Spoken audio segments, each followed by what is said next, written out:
E o deputado estadual Wilson Santos cogita apresentar a proposta de ampliar o Fundo Estadual de Transporte e Habitação, FETAB, para a saúde ou até mesmo em outras áreas que o governo julgasse necessárias.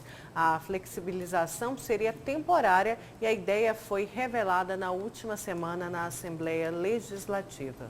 E é para falar sobre esse e outros assuntos que nós recebemos aqui no Jornal do Meio-Dia, o deputado Wilson Santos. Boa tarde, deputado. Boa tarde, Lúcio. Boa tarde, Nayara. Boa tarde. Feliz Ano Novo. Para todos nós. Também. Deputado, entidades ligadas ao agronegócio aí, depois que o governo enviou esse projeto do novo FETAB à Assembleia, eles agora querem conversar com o governo e também com os deputados para reativar, para reeditar o FETAB 2, que a princípio as entidades não queriam mais. Qual que é a avaliação do senhor? A avaliação é simples. O agro, sempre que provocado, veio à mesa. Foi assim em 2016, quando o governador Táxi propôs a criação do FETAB 2, o agro foi convocado e veio à mesa e acabou sendo convencido e apoiou a criação do FETAB 2. Agora, é claro, com o novo governo... Eles têm resistido bastante.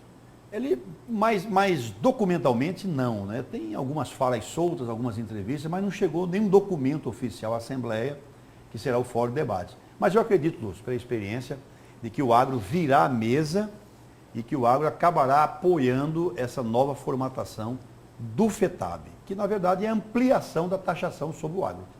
O senhor chegou a criticar as medidas enviadas pelo governador Mauro Mendes à Assembleia para tentar tirar Mato Grosso aí dessa crise financeira. O senhor acredita que deveriam ser mais enérgicas para sair dessa crise? Nayara, eu acredito. Eu disse ao governador Pedro Táxi, quando mandou a reforma administrativa logo em janeiro de 2015, que era tímida. E eu digo de novo, o governador Mauro Mendes está perdendo uma oportunidade, eu não sei se será uma segunda chance, de aprofundar e radicalizar mais a reforma. O momento de fazer as grandes mudanças é o início da gestão. Na prática, quando o senhor fala em aprofundar e radicalizar a reforma, como o senhor ilustraria isso? Mais demissões. O que é que teria que ser feito? Mais demissões. Essa folha tem que ser dominada, essa folha tem que ser enxugada. Não dá para ter um Estado onde você gasta 99% para dentro do Estado e sobra 1% para investimento. Agora, deputado, por que isso daí não foi feito no governo anterior? Por que essas medidas não foram tomadas lá? Porque o governo anterior não tinha essa visão. O governo anterior tinha que ter feito. Eu acabei de dizer aqui. Disse ao governador Pedro Táxi, essa reforma do senhor é tímida. O senhor tem que aprofundar essa reforma. E estou dizendo de novo aqui, para daqui a 4, 5 anos vocês cobrem. Estou dizendo de novo, o governador Mauro Mendes tem uma excelente oportunidade, o momento é este de fazer a reforma, ele já propôs, já encaminhou à Assembleia, mas tinha que ser mais dura, tinha que ser mais profunda, reduzir ainda mais os gastos, principalmente com a folha salarial. Não tem quem aguenta essa folha. E os poderes, deputado? Pois é, o senhor acredita que esse foi o maior erro da gestão passada, aumentar o repasse dos poderes? Isso foi um conjunto de erros, né? E o grande erro foi o governo Silval, que construiu um conjunto de leis salariais impagáveis. Tem servidor no Estado, que o que ele ganha no Estado, se ele vier para o mercado, ele não consegue 1/3 desse valor como salário. Quem ganha 18 mil no Estado, se conseguir um trabalho aqui no mercado a 6 mil, é um milagre, não consegue. Então são salários irreais. Não vou dizer todos, mas uma parte expressiva é irreal. Isso começou lá atrás, de 2007, 2008, com o governo Blairo, e se consolidou na gestão do Silval.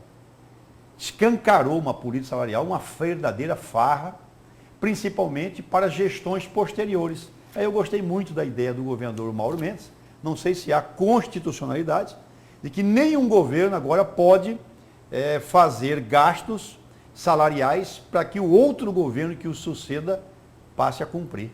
Tipo assim, chegou o último ano do governo, eu vou fazer um monte de aumento que começa a valer a partir do ano que vem. Então esse é um freio de arrumação importante. Mas eu acho que está no caminho certo o novo governo, está correto em fazer as reformas, mas tinha que ser mais radical, mais profunda. Deputado, o senhor falou agora há pouco aí do funcionalismo público, das leis de carreira, que aumentaram muito a folha de salários. E a RGA, essa nova proposta do governo aí de receita versus despesa. Se a receita for maior que a despesa, pode ter RGA. Mas aí existem valores que serão suprimidos desse cálculo. Por exemplo, aqueles repasses obrigatórios. Lúcio, na verdade, eu não vi necessidade dessa mensagem do governo. Das 7 mensagens, na minha opinião, essa não tinha necessidade. Porque isso já está amarrado na Constituição Federal, está amarrado na Lei Complementar número 100 Federal, está amarrado na Lei 8278 do Blairo Maggi. Já tem 3 legislações que deixam claro em relação a tudo isso. Então eu acho que foi desnecessário. Não vejo necessidade dessa amarração em relação à RGA, porque as 3 legislações anteriores, na minha concepção, são suficientes. Agora o senhor disse e vai contar aqui para a gente que tem propostas para zerar o déficit. Do milagre. Pois é. Qual que são essas propostas, deputado? Bom, na primeira aula de contabilidade pública, os professores ensinam que não há orçamento deficitário. Se as despesas vão ser executadas no futuro, se você pode evitá-las, reduzi-las, por que não? Então eu vou apresentar algumas propostas na LOA, na Lei Orçamentária para 2019, nessa proposta da Lei Orçamentária, que já se encontra desde a semana passada na Assembleia, fazendo com que esse déficit proposto pelo governo de 1 bilhão e 700 e poucos milhões, que ele seja zerado. Que nós encontremos dentro do orçamento esse 1 bilhão e 700, ou diminuindo ou crescendo. Então, primeiro, 650 milhões novos. Se for para diminuir, a pergunta é a seguinte: tem como fazer esses cortes? Essa é a pergunta. Eu sugiro em 3 áreas a diminuição. Qual? Em 3 áreas. Primeiro, ele coloca uma reserva de contingência de 506 milhões. Eu proponho tirar dessa reserva de contingência 306 milhões. Ficariam 200 milhões, sendo 150 milhões aproximadamente para pagamento de emendas parlamentares e mais ou menos 50 milhões, que sempre foi o previsto nos últimos anos para a reserva de contingência. Então daí você tira 306 milhões da reserva de contingência. Tiraríamos mais 400 milhões do custeio. Então apertar um pouquinho mais. O custeio está ali em 2.700, 3 bilhões. Vamos dar mais uma apertadinha ali de 10%, 12% a menos combustível, passagem, energia, material de consumo. E tem como enxugar tudo isso? Tem como enxugar. Tira mais 400 milhões do custeio. E reduziríamos no primeiro ano 400 milhões do investimento. Ao investimento previsto de 1 bi 100, baixaríamos para 700. Então você tira 400 milhões do investimento de 1 bi 100. 400 milhões aperta mais no custeio.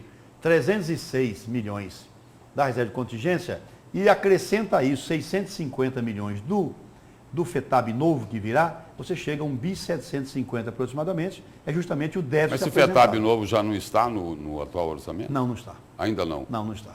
Então é possível recompor na avaliação do senhor. Exatamente. Então, 3 reduções e um acréscimo, a gente chega num bi 700, zero déficit, e vamos fazer um orçamento sem déficit. Deputado, obrigado pela presença e pelas informações do senhor aqui Posso no fazer Jornal um convite, do Meio-Dia. Lúcio? Sim. Amanhã, 8h30 da manhã, porque muita gente reclama, né? 8h30 da manhã, audiência pública na Assembleia para discutir a nova lei orçamentária para 2019. Você é o convidado. Obrigada, deputado. Eu que agradeço.